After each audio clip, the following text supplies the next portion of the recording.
تقویٰ، یہ تقوی کی مثالیں اگر میں آپ کو بتانے لگوں تو بہت طویل ہے۔ اپنے ایک مرید کے گھر آپ قیام کیے ہوئے تھے کلکتہ میں، بڑے صاحب تھے، وہ رئیس بھی تھے، مرید بھی تھے، مفتی اعظم ہند رضی اللہ تعالیٰ عنہ کے بڑے معتقد تھے۔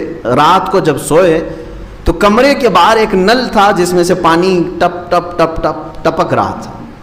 آپ بیدار ہوئے، مالک مکان کو، صاحب خانہ کو بلایا، کہا اس نل کو ٹھیک کراؤ، پانی ضائع ہو رہا۔ کتنے نلوں میں پانی جاتا رہتا ہے، نل میں سے قطرے ٹپکے جا رہے ہیں، اس کو ٹھیک کروا لو، پانی ضائع ہو رہا ہے۔ کہا حضور ٹھیک ہے میں کروا لوں گا۔ صبح ہوئی، پھر جب صبح کہیں جا رہے تھے آپ تو آپ نے پھر اس کو کہا کہ رات بھر ٹپکتے رہا پانی، تم نے ٹھیک نہیں کہا۔ کہا حضور ابھی کروا لیتا ہوں۔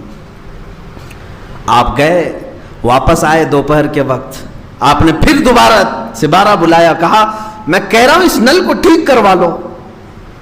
اب ظاہر سی بات ہے حضور مفتی اعظم ہند جس کے گھر پہ ٹھہرے ہوں، اس کے لیے انتظامی معاملات میں کتنا وہ مصروف رہا ہوگا، لوگوں کا آنا جانا سب۔ شام ہو گئی، وہ نل ٹپکتا ہی رہا، وہ بیچارہ کر نہیں سکا۔ شام ہوتے ہی مفتی اعظم ہند رضی اللہ تعالیٰ فوراً اپنے خادمین کو بلایا، کہا میرا سامان پیک کرو۔ فوراً اپنا سامان اٹھایا اور گھر سے نیچے اتر آئے۔ وہ رونے لگا کہ حضور کیا گستاخی ہو گئی، کیا گستاخی ہو گئی۔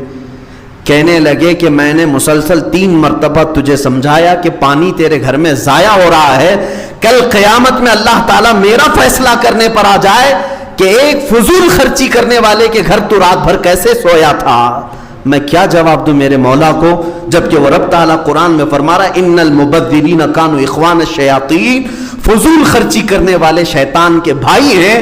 میں کسی شیطان کے بھائی کے گھر میں رات قیام نہیں کر سکتا، خالی نل ٹپک رہا ہو، پانی کے قطرے ٹپک رہے ہو۔ ہے کسی کا یہ تقویٰ، اس شان کا تقویٰ؟ عزیزان گرامی وقار، نمازوں کا حال تو یہ تھا، اللہ اکبر، پوری زندگی بھر آپ کی کوئی نماز قضا نہیں رہی۔ 90 سال کی عمر میں ایک جملہ آپ میں بتا دوں، 90 سال کی عمر کو جب پہنچے ہیں، میرے استاذ گرامی جو حضور مفتی اعظم ہند رضی اللہ تعالیٰ عنہ کے خلیفہ بھی ہیں، وہ فرماتے ہیں کہ ہمارے سامنے مفتی اعظم ہند رحمۃ اللہ علیہ یوں کہا کرتے تھے کہ میاں میری جوانی کب آئی اور کب گئی مجھے پتہ ہی نہیں چلا۔ کیا کہتے تھے 90 سال کی عمر میں؟ میری جوانی کب آئی اور کب گئی مجھے پتہ ہی نہیں چلا۔ یہ بات وہ بندہ کر سکتا ہے جو جوانی کی عیاشیاں نہ کیا ہو، جو جوانی کی رنگینیوں میں نہیں ڈوبا، وہی تو بول سکتا ہے، ورنہ سب کو معلوم ہے جوانی انگارہ ہوتی ہے، جوانی میں لذتیں ہر کوئی لوٹ لیتا ہے۔ مفتی اعظم ہند رضی اللہ تعالیٰ عنہ فرما رہے 90 سال کی عمر میں میری جوانی کب آئی اور کب گئی مجھے پتہ ہی نہیں چلا، بچپنا بھی ویسا ہی، جوانی بھی ویسی، بڑھاپا بھی ویسا ہی۔ اللہ رب العزت نے جو تقوی کا امام بنایا انہیں، اس کی مثال نہیں ملتی میرے عزیز، مثال نہیں ملتی۔ ہر چیز میں آپ نے شریعت مصطفیٰ صلی اللہ علیہ وسلم کو ملحوظ رکھا، حتیٰ کہ سنت مصطفیٰ کوئی بھی چھوٹنے نہیں دیتے تھے۔ آپ کا یعنی روز مرہ کا جو معمول ہے اس اعتبار سے بھی سنت کے خلاف کوئی کام نہیں کرنا چاہتے۔ آج تو ہم ساری چیزیں کر لے جاتے ہیں جائز اور ہونے کے اعتبار سے، بہت ساری چیزیں جائز ہیں، لیکن جائز کاموں میں بھی وہ بہت ساری چیزیں نہیں کرتے تھے۔ جائز کاموں میں بھی ہم تو ٹیبل کرسیوں پہ بیٹھ کر کھا لیتے ہیں، جائز ہے نا۔ مفتی اعظم ہند رضی اللہ تعالیٰ کبھی نہیں بیٹھتے تھے، کہا میں نے کبھی میرے مصطفیٰ کریم صلی اللہ علیہ وسلم کو سنا نہیں کہ وہ اوپر بیٹھ کے کھاتے تھے، حالانکہ یہ جائز کام ہے۔ چمچ سے توڑ کر کسی چیز کو نہیں کھاتے تھے، کہا نہیں میرے آقا صلی اللہ تعالیٰ علیہ وسلم اپنے ہاتھوں سے کھایا کرتے ہیں۔ جس کو سنت رسول کا اتنا پاس و لحاظ ہو، اسی لیے میرے عزیزوں سچ کہا حضور تاج الشریعہ نے، متقی بن کر دکھائے اس زمانے میں کوئی ایک میرے مفتی اعظم کا تقوی چھوڑ کر، اس تقوی کو نہیں پہنچ پائیں گے آج کے دور میں۔ وہ نمازوں کے معاملات میں اتنے سخت تھے، اللہ اکبر، بہت سخت تھے۔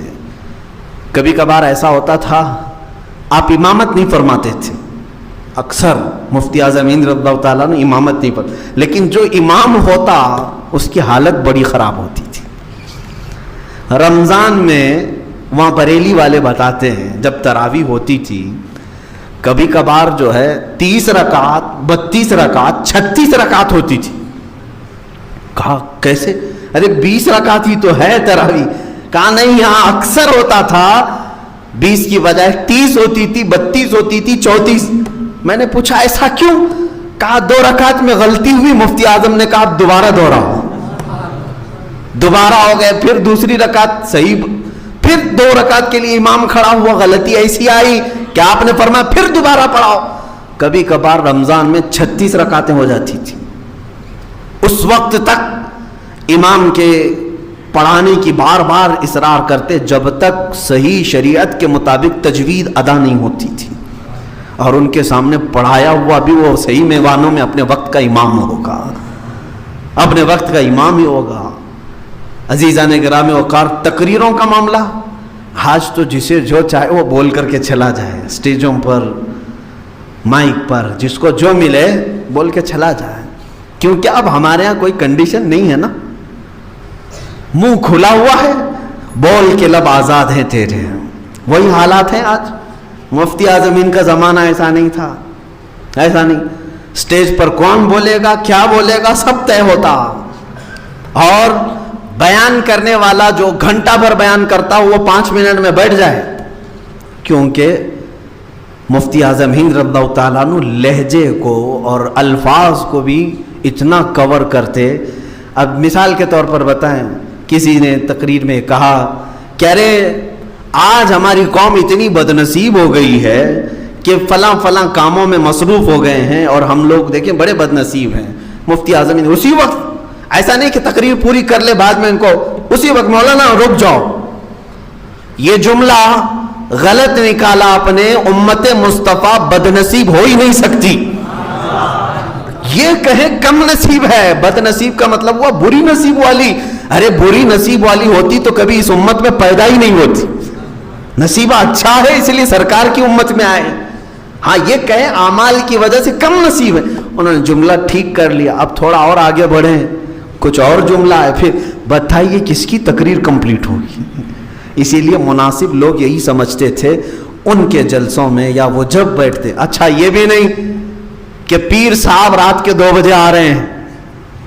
مفتی اعظم ہند رضی اللہ تعالیٰ عنہ کے جلسے جو لوگ اٹینڈ کیے ہوں گے ان کو معلوم ہے جلسہ اگر عشاء کے بعد شروع ہوتا ہے تو مفتی اعظم ہند رضی اللہ تعالیٰ عنہ عشاء کے بعد ہی اسٹیج پہ بیٹھ جاتے تھے.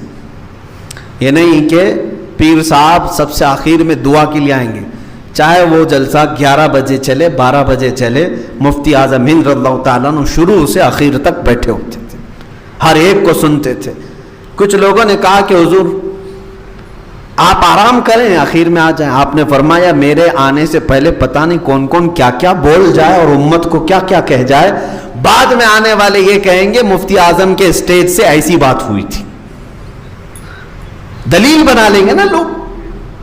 لیکن مفتی اعظم ہند رضی اللہ تعالیٰ عنہ ایسا ہوا ہے, میرے تجربے میں موجود بات میں بتا رہا ہوں. بڑے بڑے پیروں کا اسٹیج کچھ جاہل مولوی استعمال کرتے ہیں ان کے آنے سے پہلے, جو من میں آیا وہ بک دیا. وہ سمجھ میں نہیں آتا ہے کہ الفاظ ہیں کہ پھر کیا ہے, واللہ عالم. لیکن بدنامی اس بڑے شیخ کی ہوتی ہے, جب وہ تشریف لاتے ہیں ان کو تو پتہ ہی نہیں رہتا ان سے پہلے کیا کیا بولا گیا. بعد کی پبلک ہمیشہ اس کو دلیل بناتی ہے کہ نہیں اس اسٹیج سے کہا گیا جس میں فلاں حضرت آئے ہوئے تھے. مفتی اعظم ہند رضی اللہ تعالیٰ عنہ اس پر بڑی توجہ فرماتے تھے, بڑی توجہ فرماتے تھے. نماز کے متعلق میں اگر آپ کو بتاؤں, دیکھیں صحیح معنوں میں پیر کون ہوتا ہے, پھر پیروں کی بات آئے تو مجھے بولنا پڑتا ہے. ابھی چند دنوں پہلے کافی درگت بنائی تھی ہم نے.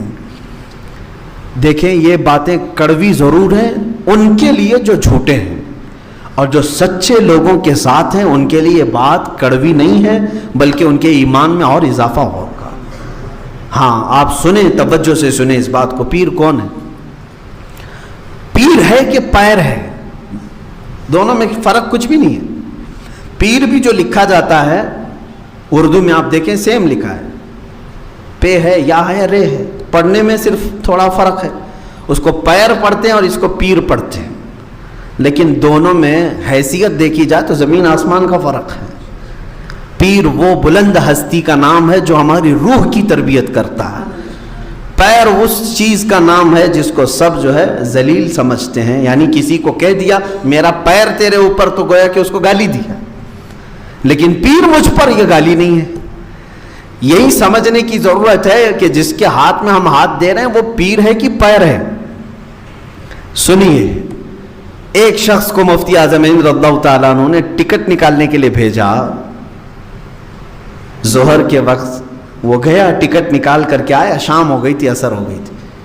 آپ نے آتے ہی سب سے پہلے پوچھا, ٹرین کا ٹکٹ نکالنے کے لیے کھڑکی میں لائن لگتی تھی, پہلے پوچھا کہ تیری ظہر ہوئی کہ نہیں ہوئی, ظہر کی نماز پڑھی کہ نہیں پڑھی.